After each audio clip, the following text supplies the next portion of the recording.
Hi, my name is Elan Ness-Cohn, and today I'm going to tell you about my project entitled Associative Learning, Modeling Neuronal Responses to Stimuli in Bacteria. Associative learning refers to a procedure where an animal forms a connection between two seemingly unrelated events in the environment. The most iconic example of associative learning stems from Russian physiologist Ivan Pavlov's Nobel Prize-winning work on digestion in 1901. Pavlov observed that dogs presented with food would begin to salivate in preparation of the meal. Through experimentation of this phenomenon, Pavlov demonstrated that subjecting dogs simultaneously to a learning stimulus and a reward stimulus could effectively form an association between the two. These assertions underlie one of the central dogmas of neuronal networks. In this figure here, we see the monkey presented with a reward stimulus, the water bottle, and a learning stimulus, the light. In the bottom left figure, we see the monkey's neurons firing when presented with the reward stimulus. After teaching the monkey that light predicts reward, we see a slightly different neuronal response. Neurons will fire regardless of if the reward stimulus is present or not. Playing off this idea, this project will thus work to recapitulate this associative learning response and the development of memory through a synthetic biological circuit transformed into bacteria. An overview of the circuit can be seen here. When both reward and learning stimulus are present simultaneously, an AND gate will cause a toggle switch to turn on, representing the creation of a positive association. This positive association can thus be used to elicit the conditional response to the learning stimulus, regardless of if the reward stimulus is present or not. Here we see the implementation of the digital circuit in the biological context. Connections between different parts of the previous circuits have been replaced by inhibitors and transactivators. When the learning and reward small molecule stimuli are both present, promoter A and promoter B are no longer inhibited. This allows for the production of protein D, which inhibits the production of protein E, allowing for the production of protein F and G, which are linked by a two-way linker. The circuit will now continuously produce protein F and G, allowing the toggle switch to be kept on, mimicking the process of associative learning.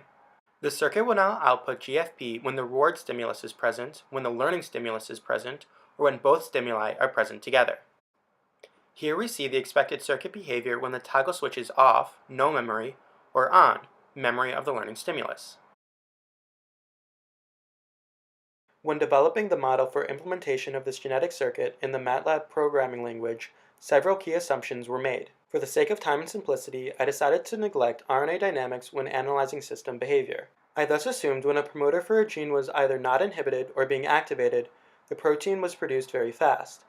Any time delay as a result of RNA dynamics of transcriptions, translation, or degradation were thus inconsequential. Proteins were thus produced at a rate of Vmax, as seen in equation 1.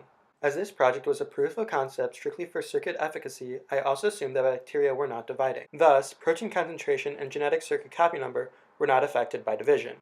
Finally, I decided not to use previously characterized parts, but rather systems parts were abstracted and parameters were assigned with the assumption that in future iterations, parts can be found and made with similar biological properties that were orthogonal to one another. On the right, you can see the ODEs used to characterize the model based on these assumptions. Here we see the system behavior output from one of the simulations. The goal is to test the circuit's efficacy under a range of stimuli concentrations. Reward and learning stimuli in each simulation were set to a concentration of 0.1, 1, 10, or 100 nanomolars, and were simulated with all 16 permutations of the two stimuli. Pulses of reward and learning stimuli were administered at specific time points throughout the simulation, either independently or in unison, as seen in the lower table. When both stimuli were presented together, we see the formation of associative learning as depicted by the green curve that spikes after the simultaneous administration. Finally, when the learning stimulus is presented independently, once the associative learning has taken place, we see a spike of GFP. Here we see the results from all 16 simulations. Based on these tests, it was observed that the model was able to form an association when presented with both stimuli at a particular concentration. When the learning stimulus was presented by itself, no associative learning was observed.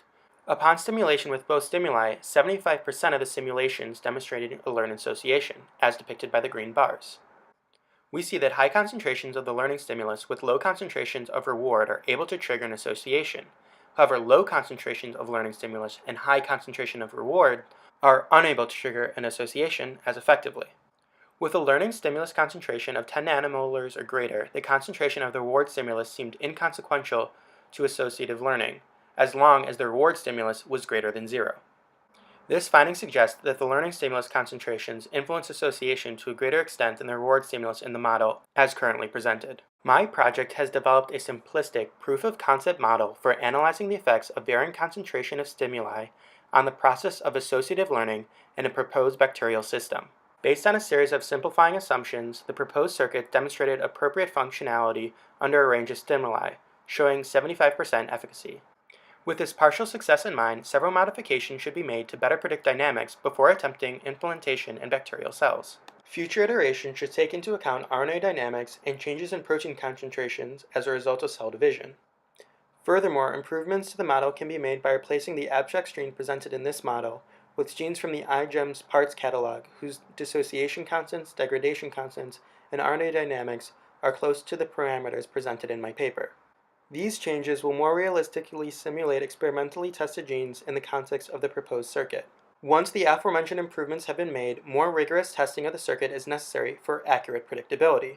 First, I would like to use more discrete concentrations than the four presented in this current iteration, allowing for a finer understanding of the output behavior. Furthermore, I would like to test the effects of the length of stimuli exposure on system behavior. This test did not make sense in the current iteration, as the temporal effects were already simplified by the RNA dynamics assumption, and thus would not have been informative. Through continued work on the development of a single bacterial part capable of retaining memory, we hope to move one step closer to the creation of an artificial bacterial neural network swarm capable of executing complex computation for application in biosensors, bioremediation, and medical therapeutics. I would like to thank my TA Jesse for her support in the formulation of the ODE model and the implementation of the MATLAB code. I would like to thank Professor Ron Weiss and Professor Adam Arkin for their instruction throughout the 2016 Principle of Synthetic Biology course. And finally, I'd like to thank the MIT Principle of Synthetic Biology class for their helpful discussion throughout the semester.